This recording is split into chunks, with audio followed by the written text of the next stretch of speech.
It's lovely to see you all. I'm Sophie. I'm the leader of the Women's Equality Party. It's always really nice to come on stage after a bunch of slideshows about men. Lots of kings, lots of barons, lots of male politicians, and then the woman comes on. So, the brief I was given for this speech was to get you all thinking about the duties and the limits of state power, the rights of people, the rules of democracy. However, looking at you all today and seeing how many of you have come along to engage in this subject already, given that most of you, many of you don't have the right to vote in it, I'm coming quickly to the conclusion that you're probably all way ahead of me on this one. I'm 44 years old, and I'm only really properly engaging in politics for the first time now. I've spent most of my life feeling as though the debate about democracy and representation had already been had without me, that it was done, dusted, finished.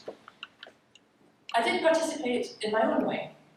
I became a journalist. I worked for a Reuters news agency for nearly 20 years because I felt it was really important to tell the stories of other people's lives, to share an awareness of how other people live and experience the world.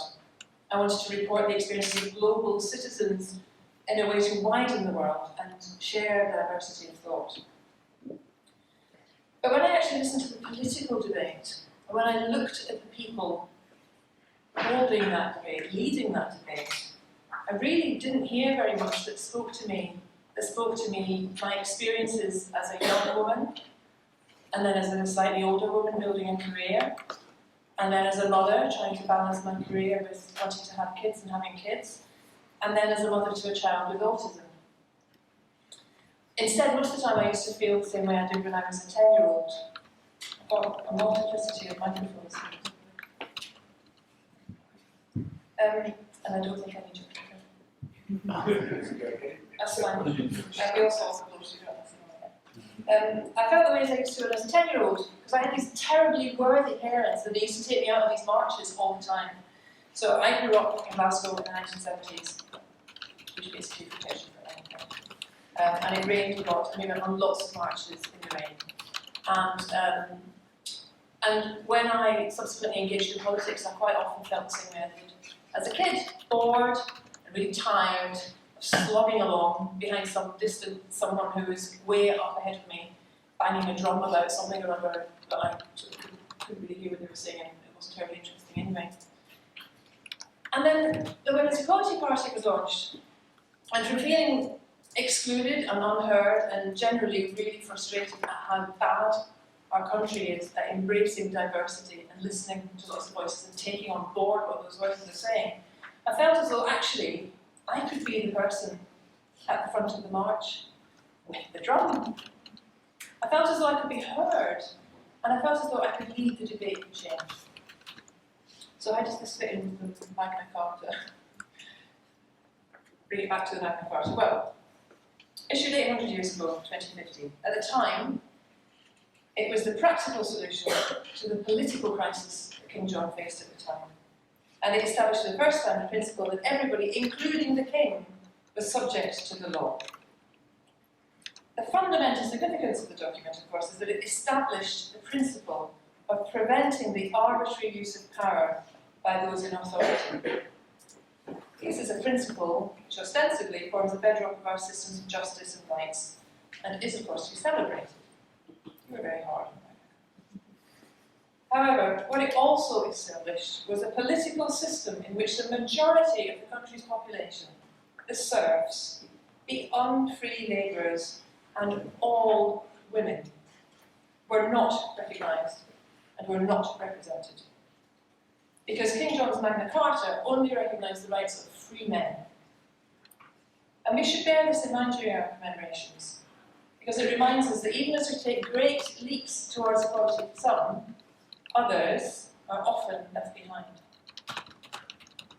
As today's politicians celebrate the anniversary of Magna Carta, it is essential to acknowledge that 800 years later, 800 years, Britain still hasn't corrected the injustice of the core of that piece of paper, because certain categories of people continue to wield vastly more power than the rest of us. So a quick look at how the current Parliament is made up. Women make up 51% of the overall population.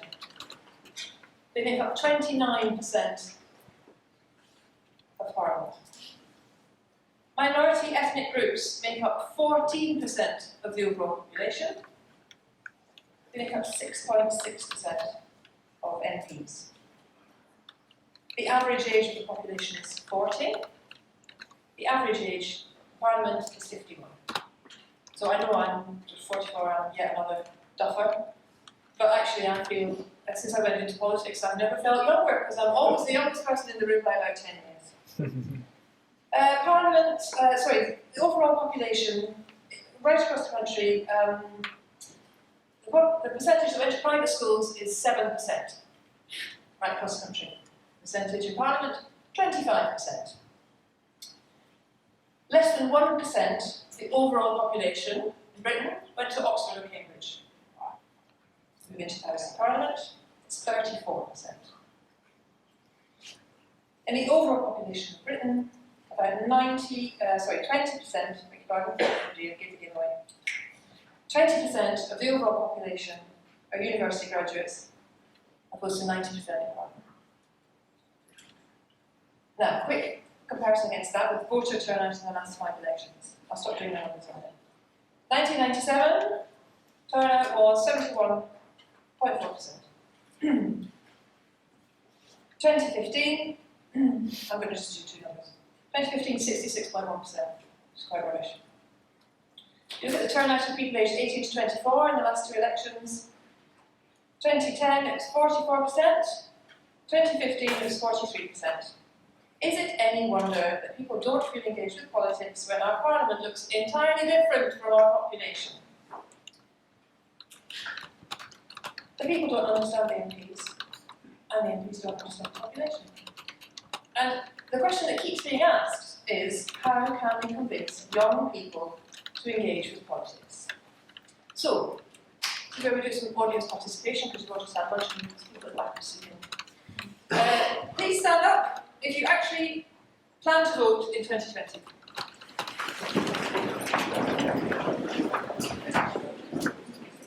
Excellent. Don't worry if you're sitting down, I can't see you anyway. Okay, right, please remain standing if you feel your vote and your participation can change the way that politics works in this country.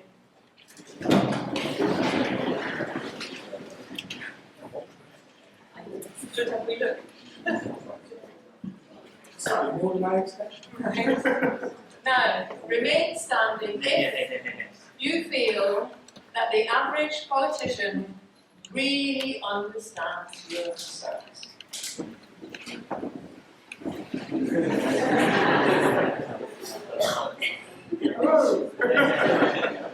That'll be politic pleasure. Okay, thank you very much. So I think it demonstrates that actually the question we should be asking is not how to persuade young people to engage in politics, because you all stood up, right? What we should be saying is, how do we convince politicians to engage with you? And that's where my party comes in. So, Women's Equality Party. Britain's fastest growing new political party. And I've been chosen to lead it because I don't know anything about politics. I am one of those people behind the statistics that shows how hard it is to turn up and vote when you don't feel as though any of the options actually apply to you. I'm not a political insider, don't have years of experience as a special advisor or as a party organiser, unless you count the ones that I have at university. The first question I get asked at this point is usually, why do you call yourself the Women's Equality Party? You're claiming to stand up and speak for a whole bunch of people who aren't spoken for. Why are you immediately excluding half of the population? Well, we've called ourselves the Women's Equality Party because, first and foremost, we do aim to correct the lack of representation in politics and in public life for 51% of the population.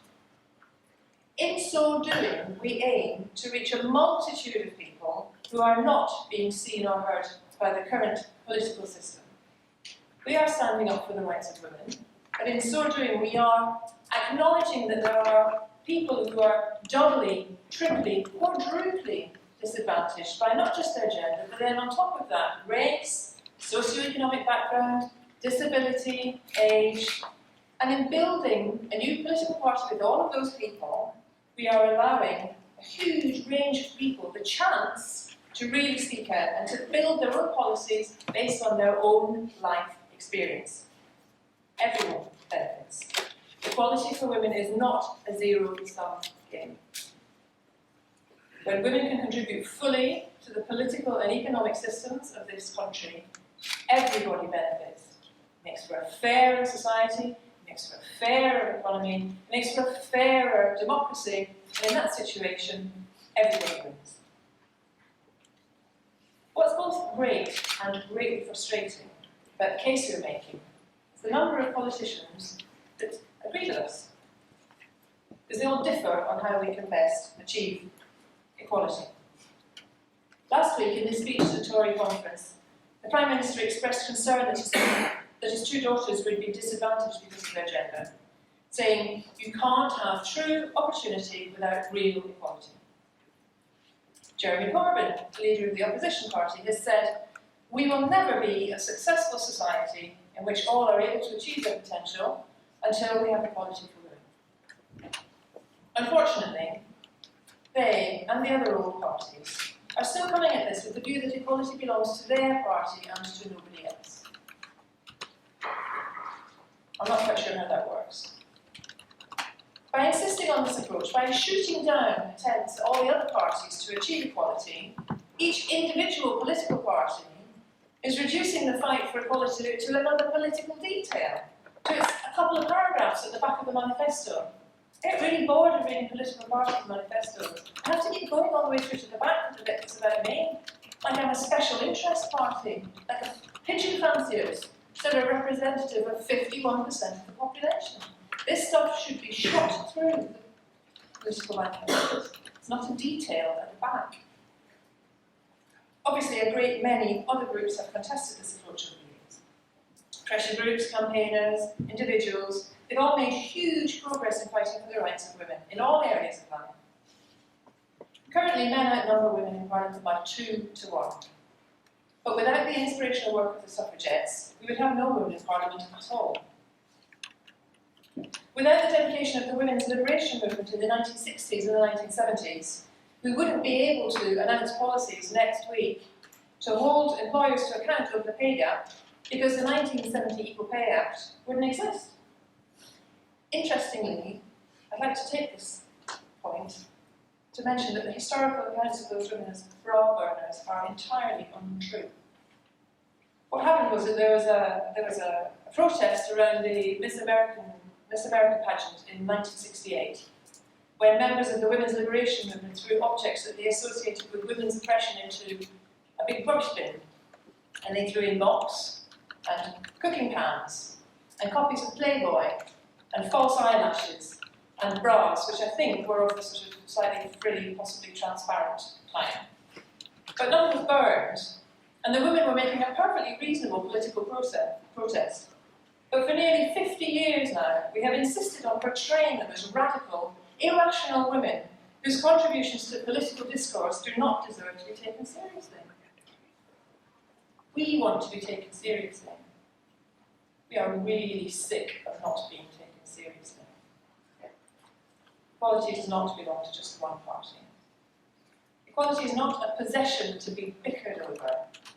It's not politicians' property to dole out as they see fit. Politics belongs to all of us. It belongs to you, and it belongs to me. We are entirely within our rights to lay claim to it. So what the Women's Equality Party is doing is setting ourselves up to be the country's first non-partisan political party. We are saying, you are welcome to join us no matter what political situation you come from. Wherever you are on the spectrum, you can join us. We have core values of diversity and inclusivity, and we welcome you to work with us. Because what we really want to do is get this done. We're not interested in standing up and saying, equality just belongs to us and you lot, nobody else can achieve it. What we're saying is we can do this together. We are creating a neutral platform for all the other political parties to meet us and to talk to us about how we best do this together. And we are the only political party that wants to put ourselves out of business. I would like to get this done quickly and go back to what I was doing before. In the last few months, we've heard from thousands of people who agree that pressure groups are no longer enough. There's been lots of fantastic pressure groups that have got a lot of this stuff way up the agenda, but they don't get it actioned. The point at which you get this action is the point at which you become an electoral force. So, we have registered, we are now a major political party. We plan to be an electoral force.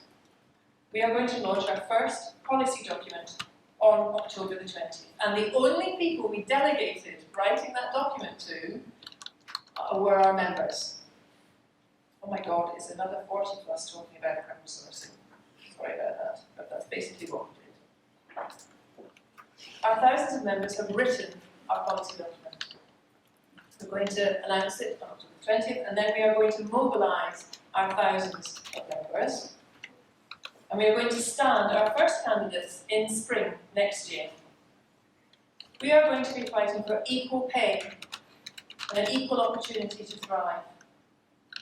Women earn 81%, 81p to every pound that men earn on an hour-by-hour basis. 2/3 of Britain's poorest people are women. Women are more likely to be in part-time, lower-paid jobs. We think that women should have equal opportunity to thrive. We're going to be campaigning for equal parenting and shared caregiving and shared responsibilities at home as well as in the world of work, so that men and women can make true choices about how they want to balance their families and their careers, rather than certain decisions being a luxury for some and a necessity for others. We are going to campaign to end violence against women. Every week, 2 women are murdered by their partner or an ex-partner. This is not acceptable. 1.2 million women a year experience domestic violence. 1.2 million. Of the cases that are reported, there is a police conviction rate of 6.5%. We're going to be campaigning for equal education, so the boys and girls have equal opportunities at school and equal access to the path ahead. And we're going to be campaigning for equal representation in politics, in business, in the media, throughout public life and throughout working life. People have called us a single-issue party. I'm not quite sure how you dismiss the concerns of half the population as a single issue, but let's run with it for now. Look at what the Greens did. They were a single-issue party. Regardless of how you feel about them, look at what UKIP did in terms of getting their agenda to the top. Look at the success of the SNP. They were all single-issue parties. They have all brought those issues right to the top of the political agenda. We are going to be next. Thank you very much.